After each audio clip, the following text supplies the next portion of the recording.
Hi గారు, welcome to our channel. ప్రస్తుతం మనతో పాటు భరద్వాజ్ గారు సీనియర్ జర్నలిస్ట్ ఉన్నారు. వారితో ఒకసారి మాట్లాడదాం. సార్ నమస్కారం. నమస్తే. సార్, తిరుమల తొక్కిసలాట ఘటనకు సంబంధించి నిన్న పవన్ కళ్యాణ్ గారు అక్కడ మాట్లాడడం కూడా జరిగింది. అంటే ఏం జరిగిందని చెప్పేసి. సో ఆయన అధికారులే మొత్తం తప్పు, వాళ్ళే వాళ్ళ వల్లే ఇటువంటి తొక్కిసలాట ఘటన జరిగింది. వాళ్ళు కరెక్ట్‌గా స్పందించుంటే ఇటువంటి జరిగేది కాదు. వాళ్ళ నిర్లక్ష్యం కనిపిస్తుంది. వాళ్ళ వల్లే ఇప్పుడు చంద్రబాబు నాయుడు గారికి కూడా చెడ్డ పేరొస్తుంది. అయినా కూడా మేము దీని నుంచి పారిపోవాలని ప్రయత్నించట్లేదు. మేము దీనికి పూర్తి బాధ్యత వహిస్తున్నామని కూడా ఆయన చెప్పుకొచ్చారు సార్. సో పవన్ కళ్యాణ్ గారి కామెంట్స్‌ని ఏ విధంగా చూడొచ్చంటారు సార్? అంటే అధికారుల మీదకి నెపాన్ని నెట్టేసేటువంటి ఒక ప్రయత్నం జరుగుతోంది అని అధికారుల సంఘాలు ఆరోపించే అవకాశాలు ఉన్నాయి. అవును. వైసీపీ ఆల్రెడీ ఆరోపించింది సార్. వైసీపీ ఆరోపించడం వేరు. అధికారులకి సంఘాలు ఉంటాయి కదా విడిగా. ఓకే. గెజిటెడ్ ఆఫీసర్స్ సంఘం ఉంటుంది, నాన్ గెజిటెడ్ ఆఫీసర్స్ సంఘం ఉంటాయి. వాళ్ళు నోరు తెరిచి మాట్లాడటం మొదలు పెడితే ఇది ఒక కాన్ఫ్లిక్ట్ కింద మారుతుంది. అంటే ఉద్యోగుల మీదకి నెట్టేయటం అనేది ఎంతవరకు సబబు అనేది చూడాలి. అంటే వైకుంఠ ఏకాదశి, వైకుంఠ ద్వార దర్శనము, ఈ ఐడియాలజీని ప్రమోట్ చేసింది అధికారులేనా అంటే అక్కడ టీటీడీ ఉంది, టీటీడీ చైర్మన్ ఉన్నాడు. ఆ చైర్మన్ గారు ఆఫీసర్ కాదు, ఆయన్ని నామినేట్ చేశారు ఆ పదవిలోకి. టీటీడీ బోర్డు కూడా అదే పరిస్థితి. కాబట్టి వీళ్ళు చెప్పిందే వినాల్సి వస్తుంది. అధికారులు సలహా చెప్తారు, ఇది ఇలా కాదు, ఇలా జరిగితే బాగుంటుంది అని.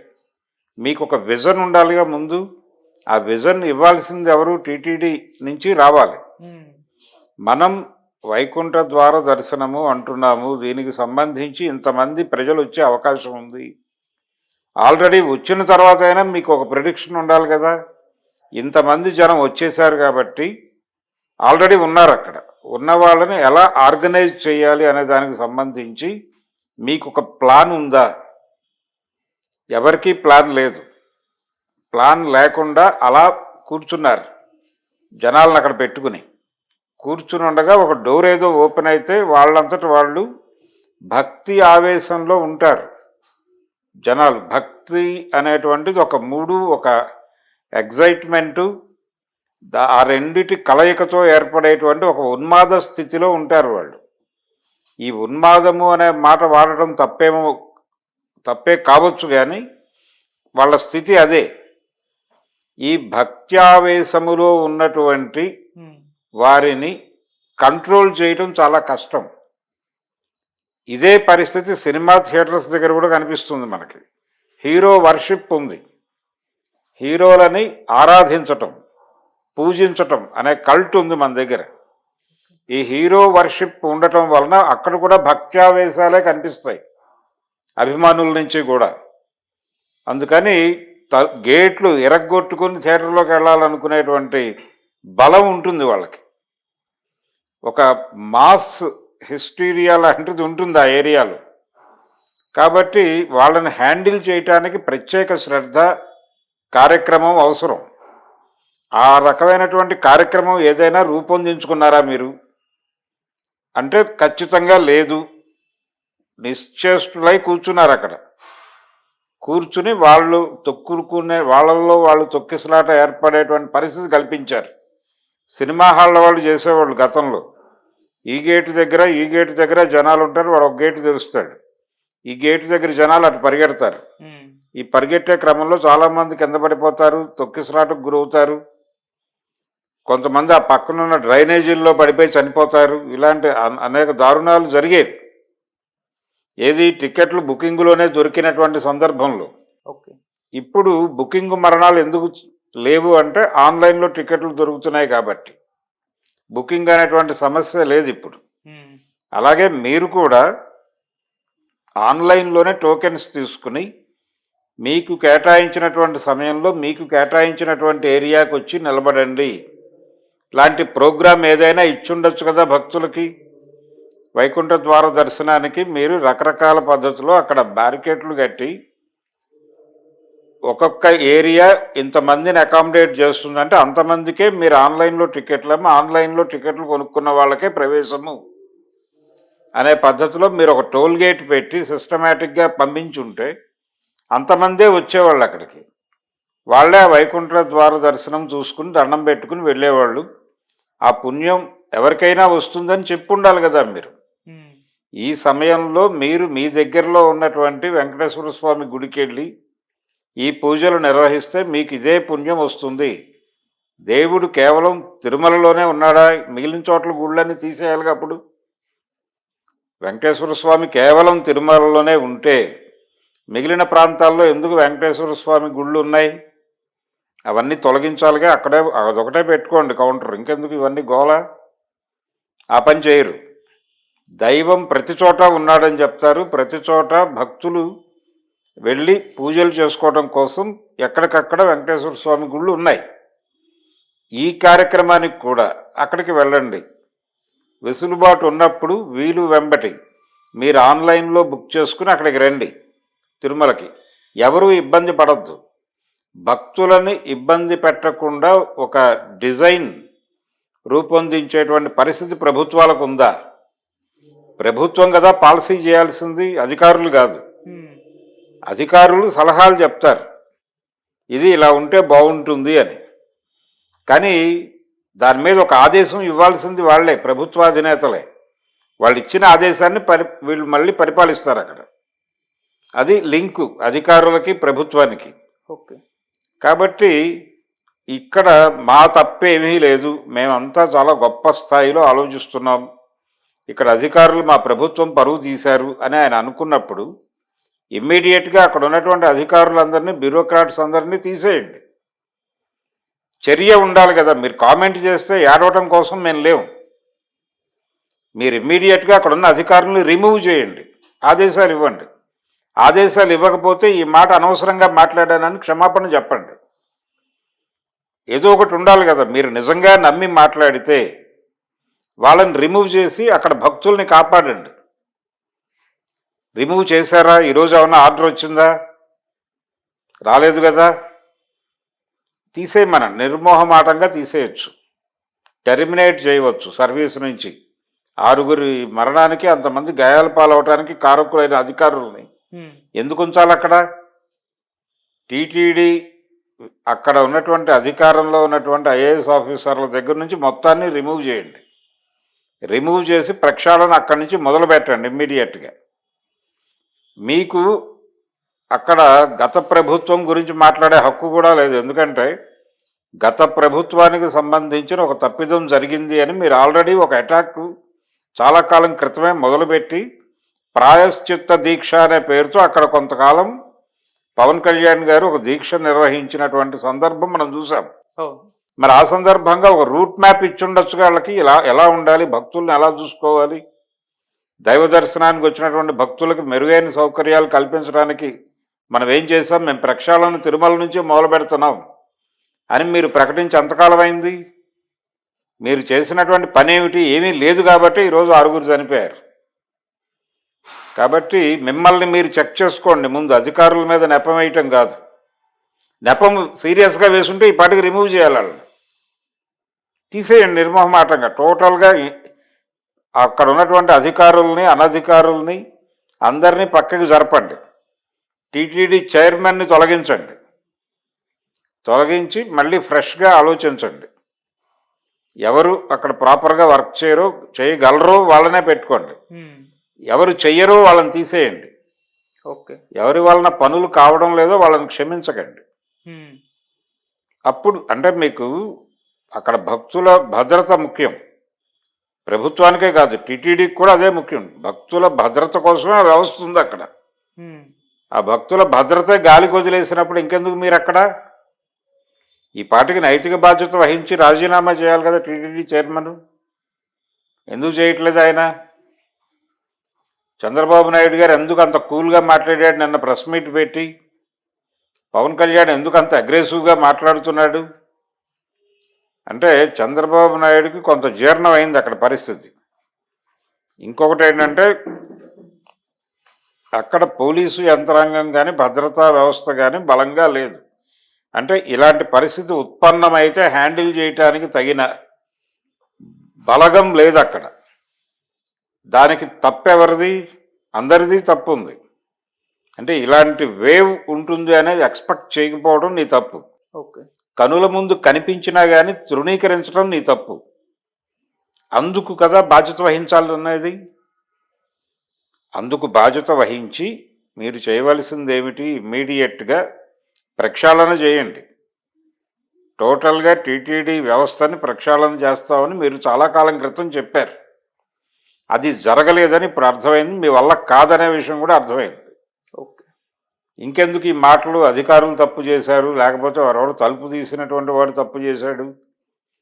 అసలు భక్తులు తప్పు చేశారా అక్కడికి వచ్చి మిమ్మల్ని నమ్ముకుని అనే ప్రశ్న వేస్తే ఏమిటి పరిస్థితి పవన్ కళ్యాణ్ది? అందుకని ఇలాంటి సందర్భాలలో విమర్శలు చేయటం కన్నా కూడా జరిగినటువంటి తప్పు ఎలా జరిగింది అనేది ముందు అడ్మిట్ అవ్వాలి. ఇదే కదా అల్లు అర్జున్ చేసింది మొన్న సంజయ్ థియేటర్ దగ్గర. పోలీసుల మీదుగా నెపం నెట్టే ప్రయత్నం చేసి కదా ఆయన బాధ్యత తీసుకోవడానికి ముందుకు రాలేదు. రాకపోవడం వలన కదా నష్టం సంభవించింది. తర్వాత ఆయన పోలీసు విచారణలో తప్పు జరిగినటువంటి తీరుని ఎస్టాబ్లిష్ చేసి చూపించిన తర్వాత మాత్రమే అంగీకరించాడు. అవును, మా లోపం కూడా ఉంది అని ఆయన అంగీకరించినట్టుగా బయటకు వార్తలు వచ్చాయి. అంగీకరించాడో లేదో మనకు తెలియదు. ఇది కండిషన్. ఈయన కూడా అదే చేస్తున్నాడు దాదాపు. ఆ రోజు అల్లు అర్జున్ ఎలాగైతే పోలీసుల మీదకి నెట్టాడు, అదే పద్ధతిలో అధికారుల మీదకి నెట్టేసి పైగా చంద్రబాబు నాయుడు గారిని అన్పాపులర్ చేయడానికి అధికారులు కుట్ర పనిన లెవెల్లో మాట్లాడుతున్నాడు ఆయన. మరి ప్రభుత్వ వ్యతిరేక చర్యలకి పాల్పడుతున్నటువంటి అధికారులను మీరు ఎందుకు ఉంచుకోవాలి అక్కడ? ఇమ్మీడియట్గా తీసేయాలి కదా. ఈ మాటలకి ఆల్రెడీ రియాక్షన్ మొదలై ఉండాలి అక్కడ అధికారుల నుంచి, అధికార సంఘాల నుంచి. ఆ రియాక్షన్ ఖచ్చితంగా ఉండాలి. ఉంటే మాత్రమే వాళ్ళకి అర్థమవుతుంది. నెపం ఏది జరిగినా కానీ ఎవరో ఒకళ్ళ మీద వేసేయటం అనేది ఒక ప్రోగ్రామ్గా జరుగుతోంది. ఎందుకు వెళ్ళారు మీరు అక్కడికి? మీ బాధ్యత లేనప్పుడు మీరు ఎందుకు వెళ్ళాలి అక్కడికి? ఉండొచ్చు కదా, అక్కడ మీ కార్యాలయంలోనే మీరు కూర్చుని మాట్లాడవచ్చు కదా. వెళ్ళకపోతే వెళ్ళలేదు అంటారు కాబట్టి వెళ్ళాడు ఆయన. అంతకు మించి ఏమీ లేదు అక్కడ. వెళ్ళిన తర్వాత ఆయన చేసినటువంటి ప్రకటన చాలా, అంటే అనవసరమైన విషయాలు చాలా మాట్లాడాడు ఆయన. ఈ అనవసరమైన విషయాల మీద ఉపన్యాసాలు చెప్పడం మానేసి అవసరమైన విషయాల మీద అవసరమైన మేరకు మాట్లాడితే మంచిది. ఓవర్ స్టేట్మెంట్స్ ఇవ్వటం వలన అనవసరమైనటువంటి ఇబ్బందులు కొని తెచ్చుకోవడమే అవుతుంది. చంద్రబాబు గారు ఈయన్ని మెచ్చుకుంటాడో లేదో కానీ ఈయన కామెంట్ చేసినటువంటి అధికారులు అయితే నొచ్చుకుంటారు కదా. వాళ్ళని నొప్పించే, ఇప్పుడు పైగా అధికారులను ఫైర్ చేసిన వాడు గొప్ప నాయకుడు అనే ఒక అభిప్రాయాన్ని ప్రజలలో పాదుగొల్పినవాడు చంద్రబాబు నాయుడు.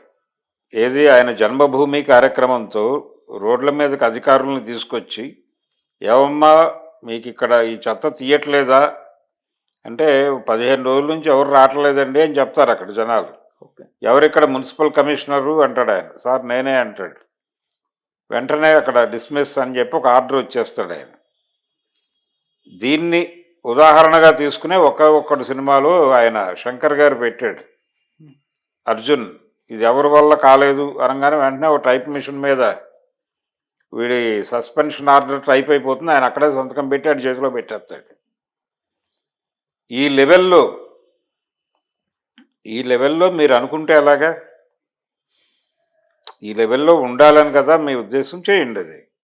అలా అధికారుల్ని టార్గెట్ చేయటం ప్రతి చోట అధికారుల్ని టార్గెట్ చేసి వాళ్ళని పబ్లిక్ ముందు అన్పాపులర్ చేసి తద్వారా తన క్రెడిబిలిటీని పెంచుకునే ప్రయత్నం చంద్రబాబు నాయుడు గారు జన్మభూమి కార్యక్రమంలోనూ జన్మభూమి సభల సందర్భంగానూ చేశాడు. దాని మీద అధికార సంఘాల నుంచి తీవ్రమైన నిరసన వచ్చింది. గుండెపోటుకు గురై అధికారులు చనిపోయిన సందర్భం కూడా జరిగింది అప్పుడు. ఒక్కసారి ఆ రోజులు గుర్తు చేసుకుంటే మంచిది పవన్ కళ్యాణ్ గారు. అందుకని తొందరపడి మాట్లాడకుండా కొంచెం సంయమనం, అందరం బాధ్యత తీసుకుందాం. అల్లు అర్జున్ ఏం మాట్లాడి ఉండాల్సింది ఆ రోజున సంజయ్ థియేటర్ దగ్గర? జరిగింది ఘోరమే, ఇమ్మీడియట్గా వెళ్దాం పదండి అని పోలీసులతో పాటు వెళ్ళి వాళ్ళ పర్యవేక్షణలోనే ఆ డెడ్ బాడీ దగ్గర నివాళులు అర్పించి వాళ్ళతోనే అతని దగ్గరికి వెళ్ళి ఆ పిల్లవాడి దగ్గరికి వెళ్ళి శ్రీతేజ్ దగ్గరికి అతన్ని పరామర్శించి అతనికి ఇమ్మీడియట్గా అక్కడే సహాయ కార్యక్రమం ప్రకటించి ఇమ్మీడియట్గా మంత్రిని కలిసి ముఖ్యమంత్రిని కలిసి పరిస్థితి వివరించి మీరు కలిసి చేద్దాం అని ఒక ప్రతిపాదనతో వెళ్ళుంటే అయిపోయేదిగా ఆ రోజునే సమస్య. అది చేయకుండా తప్పు ఎవరి మీదో నెట్టబట్టి కదా అందరూ అతన్ని కార్నర్ చేశారు. మర్నాడు పోలీస్ డిపార్ట్మెంట్ ఎందుకు ప్రెస్ మీట్ పెట్టి వీడియో ప్రదర్శన చేసింది? ఈయన నెపం మన మీద నెడుతున్నాడు అని కదా. ఈ రోజున పవన్ కళ్యాణ్ అధికారుల లోపం తప్ప ప్రభుత్వానికి ఏం సంబంధం లేదు అన్నాడు. అదే కదా అందాయన. రేపు పొద్దున అధికారులందరూ ఏం జరిగింది 15 రోజుల నుంచి ప్రొసీజరల్ ప్రోగ్రాము అని చెప్పి సోదాహరణంగా అలాగే వీడియో ఇవన్నీ దగ్గర పెట్టుకుని సాక్ష్యాధారాలు వాళ్ళు ఒక ప్రెస్ మీట్ పెట్టి దాడి చేస్తే ఏంటి పరిస్థితి ప్రభుత్వాన్ని? వాళ్ళు చెయ్యరు అనే కాన్ఫిడెన్స్తో మాట్లాడాడు ఆయన. అక్కడ పోలీస్ డిపార్ట్మెంటు అల్లు అర్జున్ కంట్రోల్లో లేదు, కానీ ఇక్కడ అధికారులు ప్రభుత్వం కంట్రోల్లో ఉన్నారు. సో వీళ్ళు నోళ్ళు తెరవరు అనే కాన్ఫిడెన్స్తో కదా ఆయన మీదపడి దాడి చేశాడు. కాబట్టి ఇది ఖచ్చితంగా ఇబ్బందికరమైనటువంటి పరిణామం. అయితే రియాక్ట్ అవ్వాల్సిన పద్ధతి ఇది కాదు. ఇమ్మీడియట్గా అక్కడ ఏమిటి జరిగింది అనేది అందరితో కలిసి మాట్లాడి బయటకి ఒక విషయం చెప్పాలి. మీరు జరిగింది దానిలో మాలోపం కూడా ఉంది నిర్వహణకు సంబంధించి, దీన్ని గుణపాఠంగా తీసుకుని ఫర్దర్గా ఇలాంటివి జరగకుండా మేము చర్యలు తీసుకుంటాము. ఇదిగో ఇది వ్యవస్థ, మేము ఇలాంటివి జరిగినప్పుడు ఆన్లైన్లో అమ్మేస్తాము, వాళ్ళకి స్లాట్లు ఇచ్చేస్తాం, స్లాట్ల ప్రకారం అకామిడేట్ చేస్తాం, ఇలాంటిది ఏదో ప్రోగ్రామ్ డిజైన్ చేసా, డిజైన్ చెప్పండి సరిపోతుంది. అది నిర్మాణాత్మకం. ఎవడో ఒకడి మీద నిందేసి ఇంటికి వెళ్ళిపోతే పని అయిపోయింది అనుకుంటే ఎట్లాగా? మీకేం చిత్తశుద్ధి ఉందని అనుకోవాలి? మీరు ప్రాయశ్చిత్త దీక్ష చేసినప్పుడు తిరుమల నుంచి ప్రాయశ్చిత్తం మొదలుపెట్టాం, తిరుమల నుంచి దిద్దుబాటు మొదలుపెట్టామని మీరు మీ ముఖ్యమంత్రి గారు గగ్గోలు పెట్టినప్పుడు ఈ రాబోయే పండగలేమిటి? కొండకి పోటెత్తే జనాలు ఏ లెవెల్లో వస్తారు? పైగా చంద్రబాబు నాయుడు గారు నిన్న ప్రెస్ మీట్లో ఒక దారుణమైన స్టేట్మెంట్ ఇచ్చాడు. ఈ మధ్యకాలంలో వెంకటేశ్వర స్వామికి భక్తుల సంఖ్య విపరీతంగా పెరుగుతోంది, జాతీయ అంతర్జాతీయ స్థాయిలో భక్తులు పెరుగుతున్నారు, అందుకని ఈ ఫ్లోట్ ఏర్పడింది అని ఒక సిద్ధాంతం చేశారు వారు కూడా. భక్తి పెరుగుతోందా లేదా అన్నది వేరే గొడవ. అక్కడికి భక్తులు వస్తున్నారనే విషయం మీకు తెలియాలి కదా. మీ కింద చెక్ పోస్ట్ నుంచి దాటుకుని కదా వాళ్ళు వస్తుంది. ఎన్ని లక్షల మంది పైకి వస్తున్నారు, ఎన్ని వెహికల్స్ వస్తున్నాయి అనేది మీ దగ్గర కౌంట్ ఉంటుంది కదా.